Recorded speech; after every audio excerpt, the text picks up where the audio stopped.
एक बार की बात है। एक राज्य में दो बहनें रहती थी।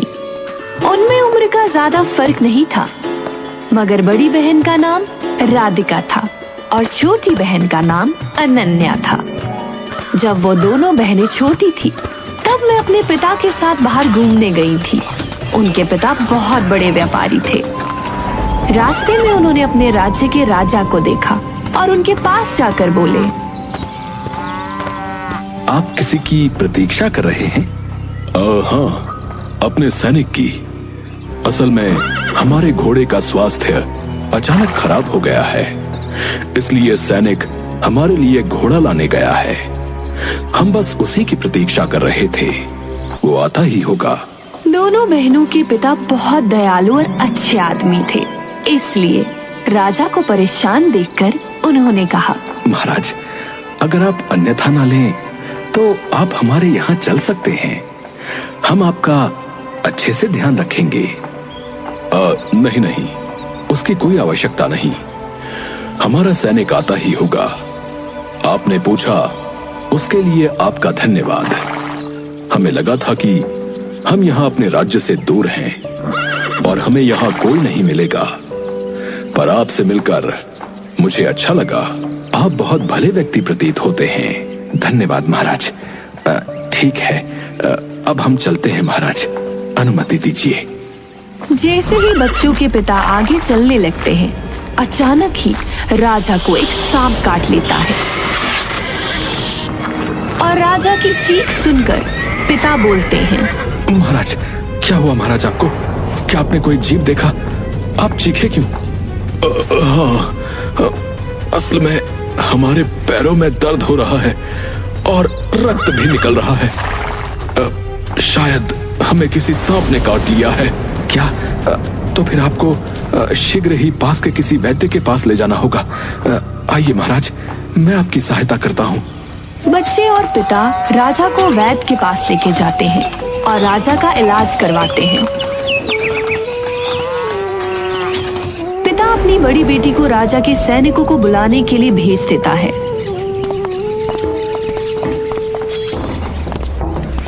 महाराज, क्या हुआ आपको?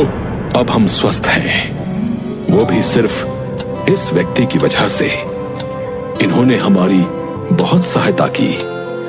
हम आपको कोई इनाम देना चाहते हैं। महाराज, ये तो मेरा कर्तव्य था।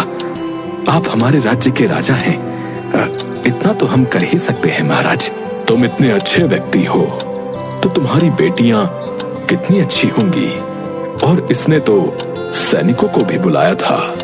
धन्यवाद महाराज, आप मुझे शर्मिंदा ना करें। आजकल हम अपने पुत्र के लिए एक अच्छी वधू ढूंढ रहे हैं। हम सोच रहे हैं कि क्यों ना हम अपने एकमात्र पुत्र का विवाह आपकी बड़ी बेटी से करवा दें। बहुत बहुत धन्यवाद महाराज, इससे तो मेरी बड़ी पुत्री का जीवन संवर जाएगा। ठीक है, तो अब से ये हमारी भी पुत्री है। हम अपने पुत्र का ब्याह तुम्हारी बड़ी पुत्री से ही करवाएंगे, ये हमारा वचन है। जब इन दोनों के विवाह की उम्र होगी, अर्थात 1 से 2 वर्षों के बाद, तो हम इनका विवाह करवा देंगे। जी जी महाराज, जैसा आप ठीक समझें। कुछ सालों बाद एक बीमारी से वो आदमी मर गया। माँ, अब हम क्या करेंगे? हम पिताजी के बिना कैसे रहेंगे? बेटा, संभालो खुद को। माँ, मुझे पिताजी की याद आ रही है। अचानक ही राजा का सैनिक उनके घर आता है और उनसे कहता है, आपके लिए महाराज ने एक संदेश भेजा है। क्या संदेश भेजा है? महाराज का आदेश है कि वो अपने पुत्र का विवाह आपकी बड़ी पुत्री से अभी करवाना चाहते हैं। क्या? ये तुम क्या कह रहे हो? अभी कुछ वक्त पहले ही मेरे पति की जान गई है। माँ को याद आता है कि उसके पति ने उसे इस बारे में बताया था। और महाराज आपकी एक पुत्री की जिम्मेदारी लेना चाहते हैं। चलो, कम से कम एक बेटी तो खुश होगी। तुम्हारा क्या कहना है बेटा राधिका? माँ, जैसे आप ठीक समझो। जब माँ और राधिका थोड़ी खुश थे तब ये सब होते देख अनन्या अपने बारे में सोचकर दुखी हो रही थी कि उसका क्या होगा। मैं अपनी बेटी को अभी तैयार करके भेजती हूँ। माँ, क्या मैं अपने साथ अनन्या को भी ले जा सकती हूँ? मुझे वहाँ अजीब लगेगा। ठीक है, पर शादी के बाद इसे वापस आना होगा। ये वहाँ नहीं रुक सकती। कृपया आप तैयार हो जाइए, हमें अभी निकलना होगा। नहीं, मैं जाने से पहले सबसे मिलना चाहती हूँ। आप जाइए, मैं अपनी छोटी बहन के साथ आ जाऊंगी। जैसा आप ठीक समझें। सैनिक वहाँ से चला जाता है। सब लोगों से मिलने के बाद राधिका और अनन्या महल के लिए निकल जाते हैं।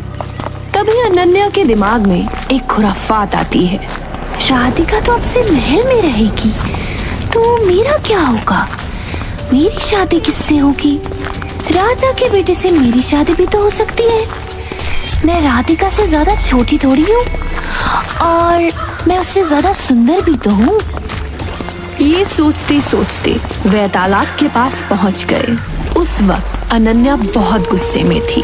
उसे लगा वो राधिका से ज्यादा सुंदर है, तो उसी की राजा के बेटे से शादी होनी चाहिए। अनन्या, आ पानी पी ले। बहन, क्या तू मेरे लिए कुछ भी कर सकती है?